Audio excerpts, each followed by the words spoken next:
ચલો ભાઈ, આજે તો ઉનાળાનો સ્પેશિયલ ફ્રૂટ જેમ કે કેરીનો રસ આવી ગયો છે. મસ્ત મસ્ત. આજે છાશ નથી અને પાછળ જો મારો કાનનો પલળી ગયેલો દેખાય છે તમને આખો, કેમ કે અમે ગયા હતા થેરાપીમાં બાને લઈને. થેરાપીમાંથી હું ગ્રીવું ને બા ગયા હતા થેરાપીમાં અને ઘરે હતા એ મા દીકરો બે એકલા.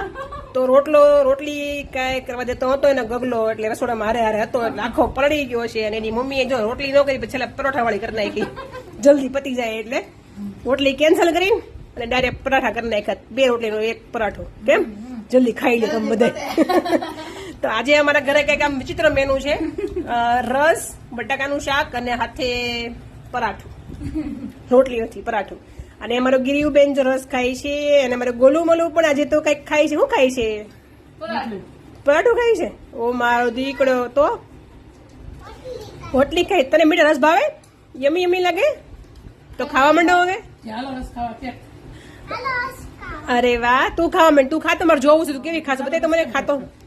હા, અરે વાહ, અરે વાહ, ખાઈ જા મારે જોવું છે. ખાતો ખરા. અરે વાહ. અને મારા કાનો જો પેલા ખબર જૂના પિક્ચરમાં આવતો અહીંયા કપાળ પાસે વાકી લટ રાખતા એવો એક કોમેડિયન આવતો, નામ નથી આવડતું મને, એના જેવો લાગે. એ કપાળ પાસે કેવી વાકી લટ બની ગઈ છે.